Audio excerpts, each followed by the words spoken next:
We've been closely following the high-profile case of Louis Mangione, the gunman who's charged with killing United Healthcare CEO Brian Thompson.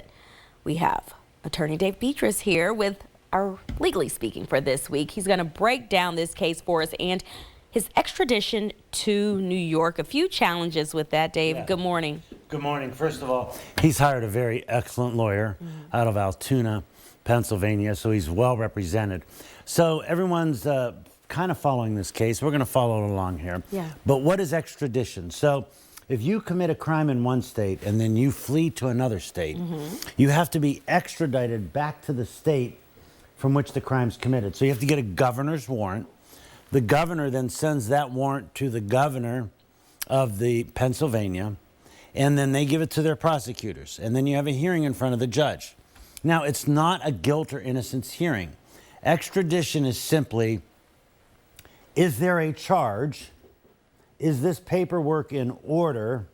And is this the person who is alleged to be charged in this document? Okay. That's it. And then once that happens, he gets extradited back to New York. Now, most of the times, we waive extradition. But his lawyers made a strategic decision to fight extradition, even though he can't fight that he didn't do the crime in Pennsylvania. He's putting a stake in the ground saying, we're fighting it, that's not him. So it's a good strategic move. Wow. So do you think that even though they're fighting it, that he'll stay in Pennsylvania? No, they're definitely going to extradite him back to PA. And if you notice, the police and the public have, majority of the public already has him convicted.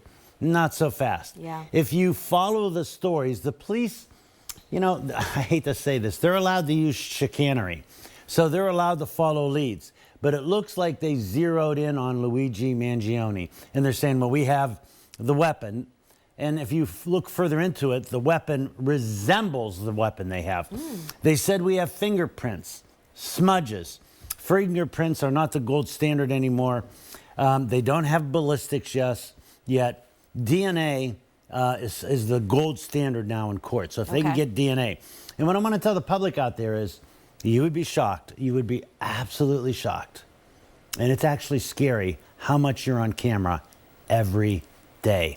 Wow. There are cameras, and we're not that big of a city. But you go into a bigger city, or you walk into any restaurant now, I don't care where it is, you're on camera. So the last 10 trials I had, we had video evidence everywhere. Wow. And video evidence, you would think that that'd be that great, but depending on the camera angle, depending on the type of camera, the lighting, sometimes the video's real great, and sometimes it's not so great. So I just want the public to, everyone in our system is presumed to be innocent. They have a presumption of innocence. And I know people love our Constitution, and that's where that comes from. Yeah.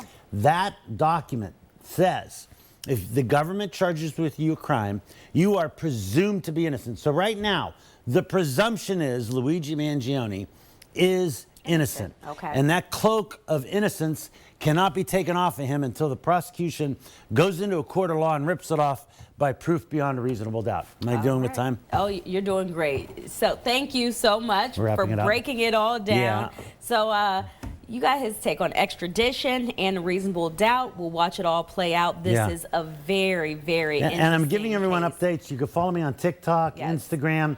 I'm posting there and a bunch of other great little tidbits of information on my cases. You don't very want to informative. Miss it. He's going viral over there, so make sure you join him on TikTok. And of course, it wouldn't be me. Please, people, when you see me out, I bring them the donuts. You don't get donuts. They do. That's the thing. I walked into a restaurant last night and someone goes, Dave, are you taking them the donuts in the morning? I go, yes, I'm taking them donuts in the morning. Thank you all for keeping. We all have to be known for something, right? You know what? Thanks for reminding Dave to bring us donuts. We appreciate your work out there. Thank you, Dave. Thank you.